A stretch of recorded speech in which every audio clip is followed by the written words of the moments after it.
Welcome to Easy Life Voice channel. बिस्मिल्लाहिर्रहमानिर्रहीम। अल्लामा मोहम्मद इकबाल रहमतुल्लाह अलैह फरमाते हैं, अगर आप किसी को वो चीज़ नहीं दे सकते जो आपको पसंद है तो किसी को वो चीज़ भी ना दें जो आपको पसंद नहीं। हम किसी के दिल में झांक नहीं सकते कि कौन कितना मुखलिस है, लेकिन वक्त और दूरी एहसास दिलाते हैं। बहुत जल्द उकता जाने और बहुत जल्द मुतासिर होने की आदत फौरन तर्क कर दें, जिंदगी का हर पल खुशगवार रहेगा।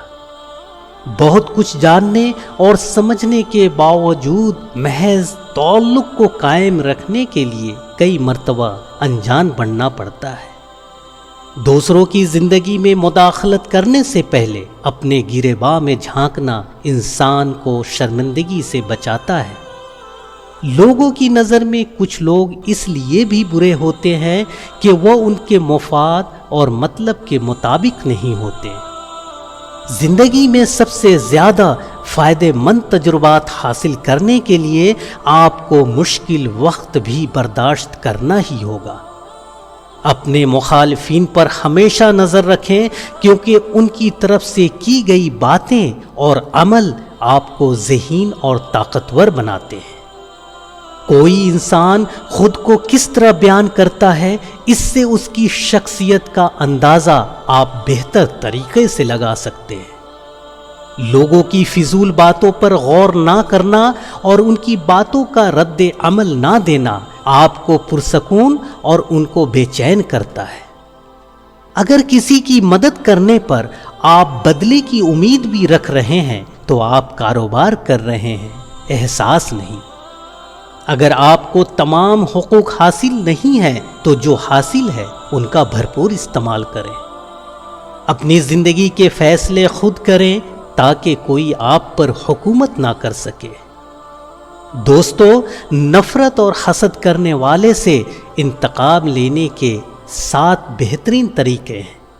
नंबर 1, अपने मकासद पर तवज्जो मरकूज़ करें और अपनी मेहनत से मज़ीद कामयाबियाँ हासिल करें।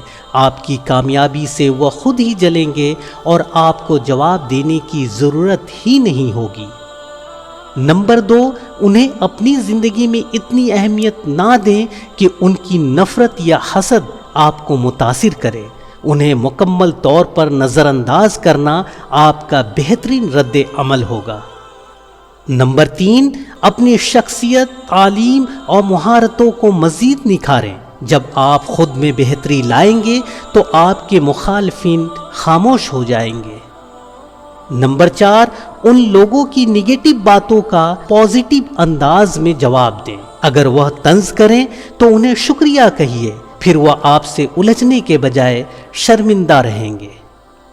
नंबर 5, अपने पॉजिटिव रवैये और खुशी को बरकरार रखें। खुश रहना उन लोगों के लिए सबसे बड़ी शिकस्त है जो आपको देखकर जलते हैं। नंबर 6, उन्हें दिल से माफ़ कर दें और उनकी गलतियों को नज़रअंदाज करें। माफ़ करने से आप खुद को ज़हनी सुकून देंगे और बहुत मुमकिन है कि वह आपसे जलने के बजाय अपनी राह लेंगे। और नंबर 7, अपनी ज़िंदगी में पॉजिटिव लोगों को अहमियत दें और अपनी तवज्जो उन्हीं लोगों पर मरकूज़ रखें जो आपके हामी हैं। निगेटिव लोगों को नज़रअंदाज करके आप अपनी खुशियों में इजाफ़ा कर सकते हैं। प्यारे दोस्तों, इन उसूलों को अपनाकर आप नफ़रत और हसद करने वाले लोगों को बगैर किसी निगेटिव अमल के जवाब दे सकते हैं और उनसे पीछा छुड़ा सकते हैं।